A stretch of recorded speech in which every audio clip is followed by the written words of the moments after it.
Olá, alunos, tudo bem? Eu sou a professora Manuela Cerejo, professora de Ciências, e estou aqui para mais uma aula com vocês. E bora ver qual vai ser a nossa aula. A nossa aula de número 16 tem por objeto de conhecimento classificação dos seres vivos, reino vegetal, reprodução das plantas. E no detalhamento, reino vegetal, briófitas e pteridófitas e órgãos reprodutivos das plantas. Então, vamos para a nossa aula.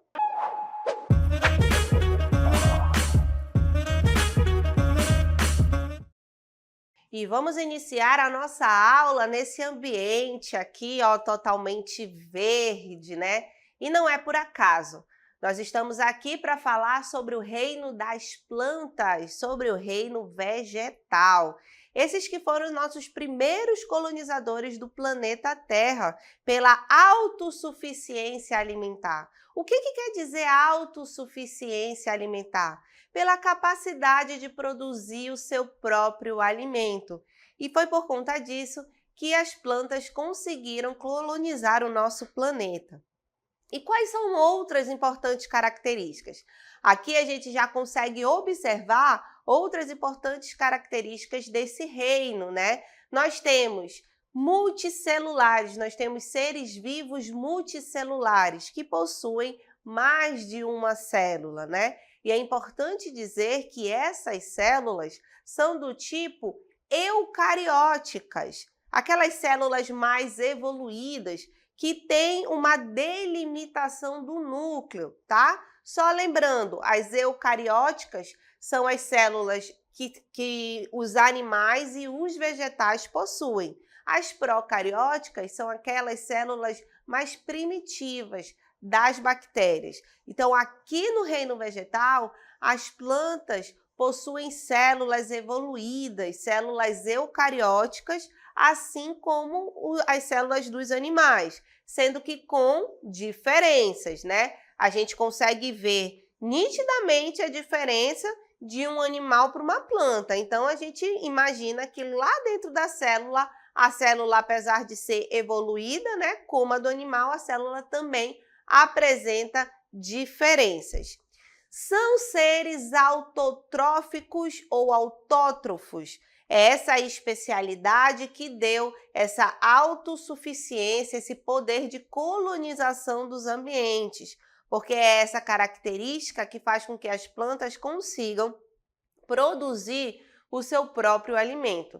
E essa produção, gente, é feita basicamente, né, pela fotossíntese, né? Aquele processo pelo qual a planta consegue transformar a energia solar, né, em energia química, junto com o gás carbônico, com água, e aí tem como resultado o seu alimento, que é a glicose. Então, ela consegue produzir um carboidrato, né, que é a glicose, e também tem como consequência dessa reação a liberação de oxigênio.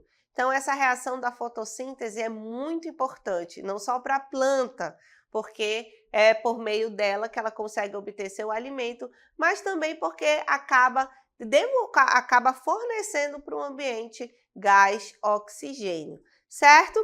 Possuem celulose em sua parede celular, vacúolos e cloroplastos, que são as estruturas da célula que a gente vai observar bem aqui, ó, quando a gente aponta aqui a célula vegetal. Então, essa estrutura mais grossa, mais reta que a gente vê aí externamente, é o que a gente chama de parede celular, que serve para proteger, para dar sustento à célula vegetal, certo? Então, já é uma grande diferença desse tipo de célula quando comparado com a célula animal. Aqui na célula vegetal também a gente consegue observar essa organela que está tipo da cor bege. Essa organela é chamada de vacúolo. E essa organela, que ocupa quase todo o volume da célula, ela tem uma importante função de controlar a entrada e a saída de água, né?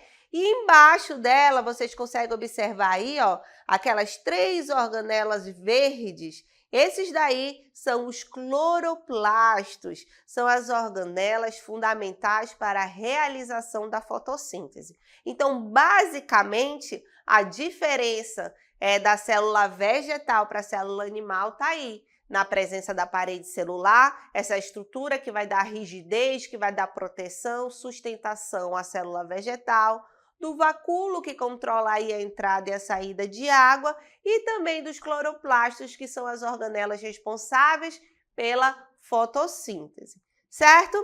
E para começar a falar sobre as nossas plantas, eu vou apresentar para vocês uma classificação a partir da presença ou não de flores. Vamos ver aí.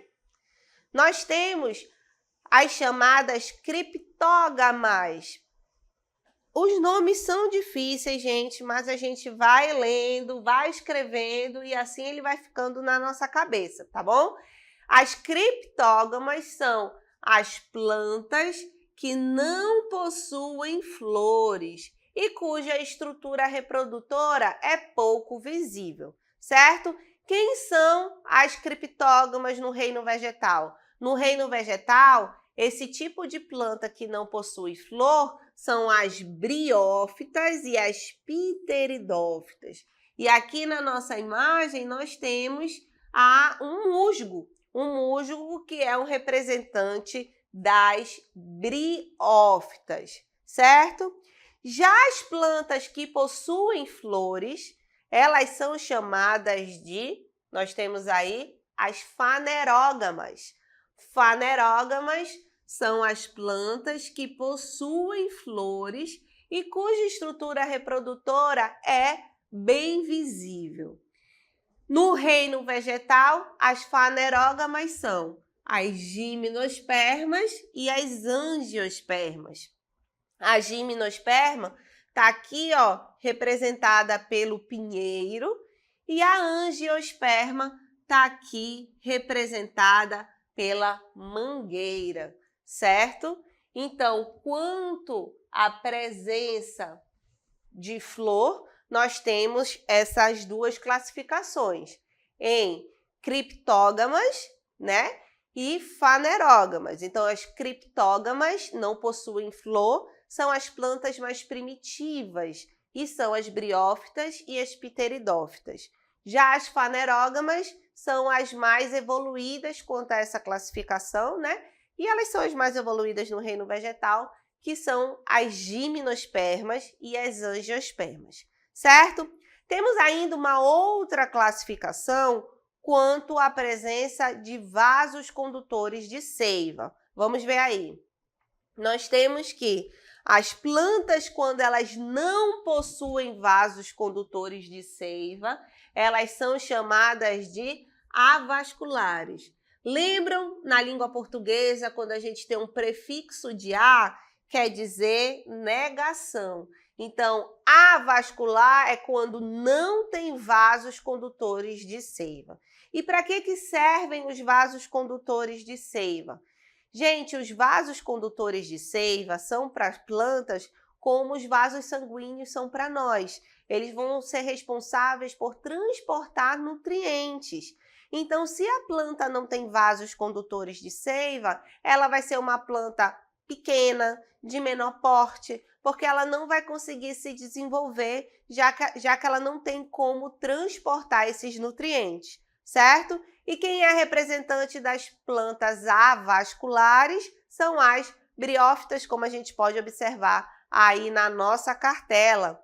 Na anterior, nós temos as briófitas, que são representantes das avasculares por não possuírem vasos condutores de seiva. Já as que possuem vasos condutores de seiva são chamadas de vasculares ou ainda traqueófitas. É um outro nome que se dá para essas plantas que conseguiram aí desenvolver esses vasos condutores de seiva, e por ter conseguido isso, elas conseguiram ter um tamanho maior, ter um porte maior, né? E quem são as plantas vasculares dentro do reino vegetal? As pteridófitas, representada aqui na imagem pelas samambaias, as gimnospermas, representada pelo pinheiro, e as angiospermas, representada aqui pela mangueira, certo? Então, tanto as pteridófitas quanto as gimnospermas e as angiospermas, elas conseguiram desenvolver esses vasos condutores de seiva e, por conta disso, elas também conseguiram ser plantas maiores, certo? E agora nós vamos falar um pouquinho sobre esse primeiro grupo dentro do reino vegetal, que são as briófitas. E o que eu estou fazendo aqui nesse ambiente, né? Úmido, meio escuro, meio sombrio. É porque é justamente esse ambiente que as briófitas gostam. Esse tapete esverdeado que vocês veem aqui, gente, são briófitas. É esse grupo de plantas mais primitivo, vamos dizer assim, porque elas não têm flores, né? Elas não têm vasos condutores, elas são avasculares, como a gente pode observar já aqui nas nossas características, né? Elas não têm vasos condutores de seiva, elas necessitam de água para sua reprodução, então elas têm essa dependência de água para se reproduzir, né? E é por isso também que elas estão localizadas nesses ambientes, nesses locais úmidos, né? Porque são esses ambientes que vão ser ambientes propícios para que as briófitas, que é esse grupo de plantas, consigam se desenvolver, certo? E quem são os representantes das briófitas? Nós temos aí como principais representantes das briófitas, os musgos, as hepáticas e os antóceros, né? Os musgos, que são bem mais conhecidos, né? Quando a gente fala em briófita, a gente lembra bem de musgo, a gente lembra primeiramente de musgo, mas existem outros tipos de briófitas, como a hepática, que é essa aqui que a gente tem nessa imagem. Lembrando que esse nome hepático se refere a como as plantas se apresentam, que é como se elas se mostrassem parecido com fígado, e hepato vem de fígado, por isso que elas são chamadas de hepáticas. Então, além dos musgos que a gente pode observar aqui na nossa primeira imagem, nós também temos essas hepáticas, que são plantas com estruturas que lembram o fígado, mas também temos os antóceros. E esses antóceros, esse nome vem como se fosse chifre. E a gente consegue observar que elas são mais pontudas, né? Elas já têm uma estrutura diferente. Mas, por serem briófitas, são plantas que elas não crescem muito, justamente porque elas não desenvolveram os vasos condutores de seiva, e aí elas não têm como ser grandes, porque elas não têm como distribuir os nutrientes, tá? E as principais características é que vivem em ambientes que são úmidos, né? E que dependem de água para reprodução. E agora a gente vai falar da reprodução das briófitas, né? Do ciclo de vida das briófitas. E aqui, gente, a gente encontra dentro de ciências, o que a gente chama de alternância de gerações. Por que alternância de gerações? Porque a gente tem uma fase que produz esporos, que é chamada de esporofítica, e uma fase que produz gametas, que é chamada de gametofítica, tá? Eu sei que são vários nomes, mas basicamente o que a gente precisa saber para entender a reprodução das briófitas? Então, vamos começar por aqui, Aqui nós temos esporos que estão sendo liberados, certo? Esses esporos, quando eles são liberados, eles formam estruturas que a gente chama de protonema. E essa estrutura, esse protonema, vai se desenvolver e vai formar gametófito feminino e gametófito masculino, tá? Então, aqui o protonema se desenvolveu e formou essa estrutura que a gente chama de gametófito.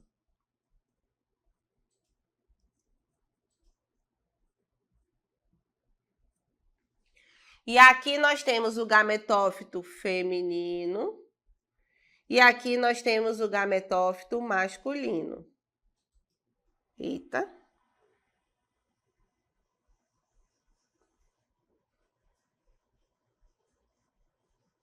Bom, gametófito masculino. E aí, o que é importante a gente saber do gametófito?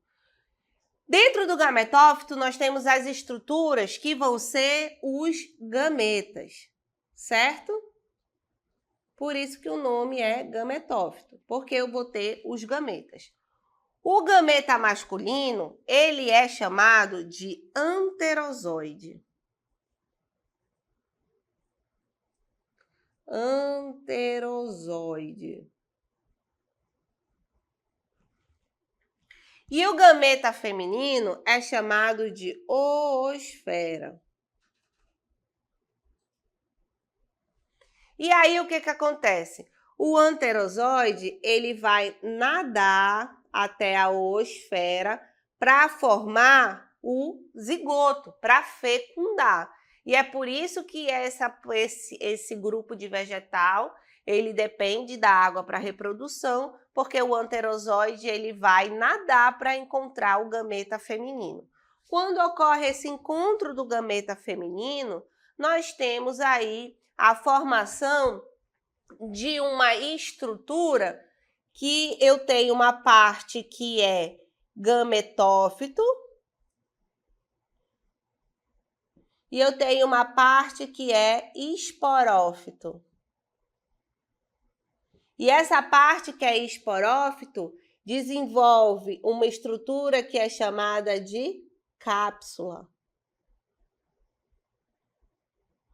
E é dentro dessa cápsula que nós temos os esporos que vão ser liberados, que vão encontrar um ambiente propício para, de novo, produzir um protonema que vai se desenvolver em gametófito masculino e feminino, produzindo gametas, o masculino o anterozoide, o feminino a oosfera, e aí o gameta masculino ele vai nadar para encontrar a oosfera e desenvolver de novo essa estrutura. E é dessa maneira que se dá o ciclo de vida das briófitas, certo? E o que é importante que a gente saiba? Que aqui nas briófitas, gente, aqui nas briófitas, esse grupo vegetal, a fase duradoura é a gametofítica, tá? Por que é importante guardar essa informação? Porque a gente vai ver que nas pteridófitas é diferente. Então, aqui, a fase duradoura é a gametofítica, certo? Então, já falamos aí um pouquinho das briófitas e agora nós vamos conhecer as pteridófitas, né? Já demos aí algumas características das pteridófitas, mas agora nós vamos conhecer mais sobre esse grupo de plantas que também é muito importante. E por que eu estou aqui nessa floresta um tanto quanto diferente, não é mesmo? É diferente do que a gente costuma ver, mas é porque é uma floresta não da nossa época.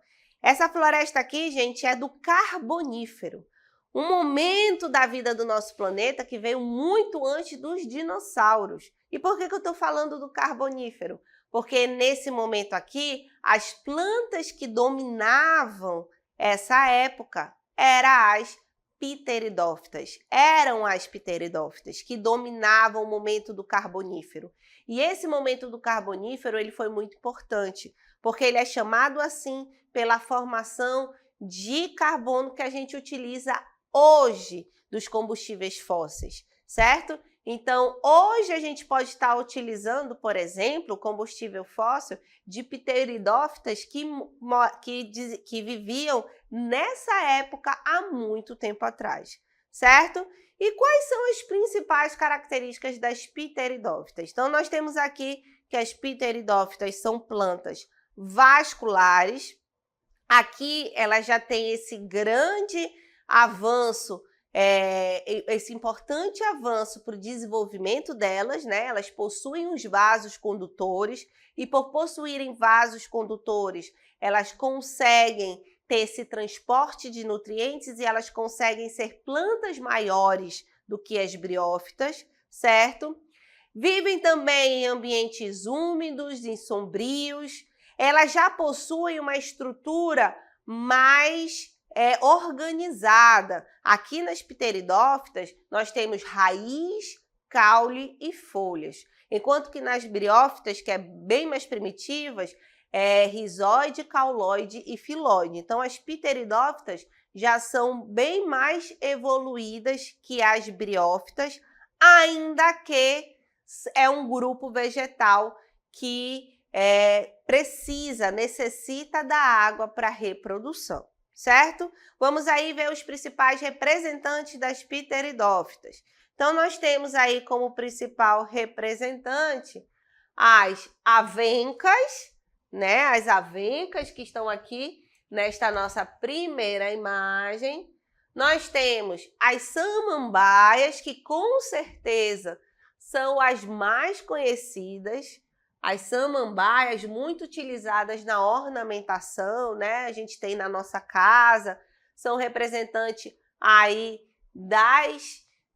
das pteridófitas, e as cavalinhas, muito utilizadas para chá, né? São representantes também das pteridófitas, desse grupo vegetal que já é mais evoluído que as briófitas, certo?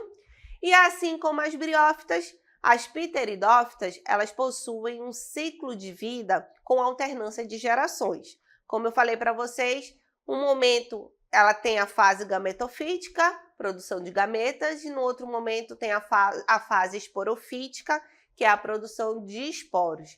Diferente das briófitas, nas pteridófitas, a fase duradoura é a esporofítica.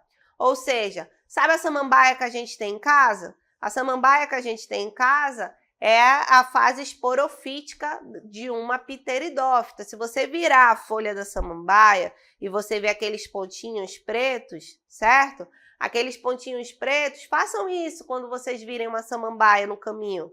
Aqueles pontinhos pretos são os soros, onde tem os esporos que vão ser liberados para continuar aí o ciclo das pteridófitas. Então, vamos conhecer aí o ciclo de vida das pteridófitas, né?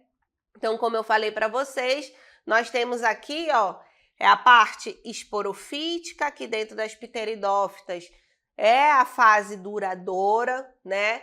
Aí nós temos essa liberação dos esporos. Esses esporos, quando eles são liberados,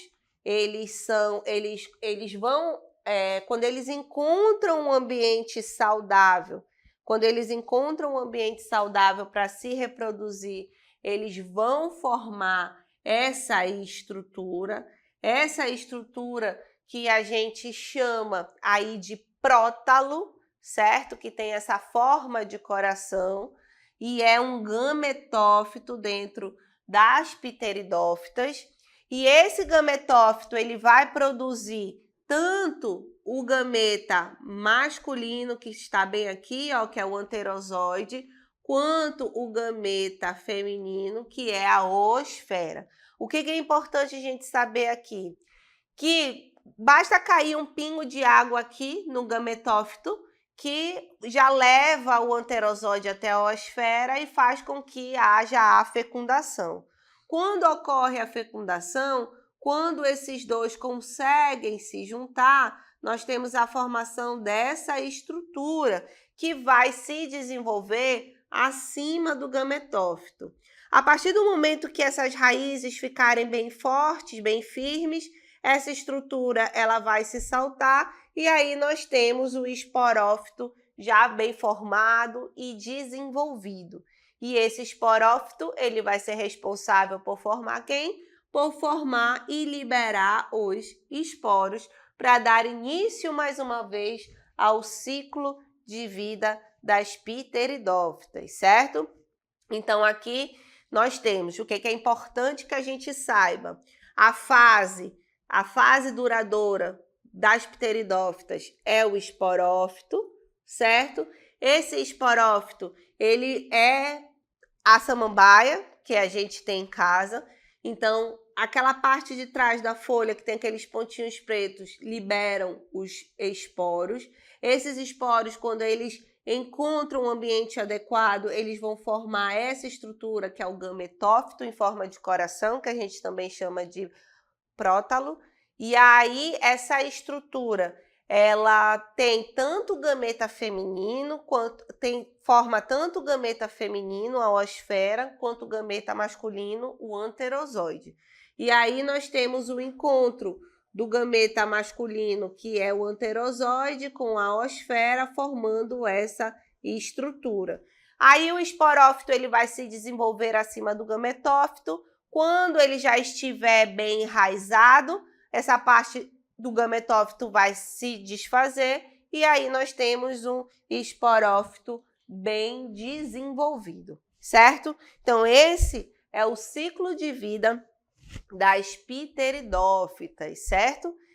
E além da ornamentação, né, que a gente utiliza muito samambaia na nossa casa, além disso, qual é a importância?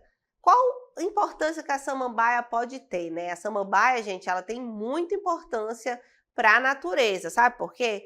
Porque esse grupo de vegetal, as pteridófitas, podem ser utilizadas como bioindicadoras da qualidade ambiental. O que isso quer dizer, bioindicadoras?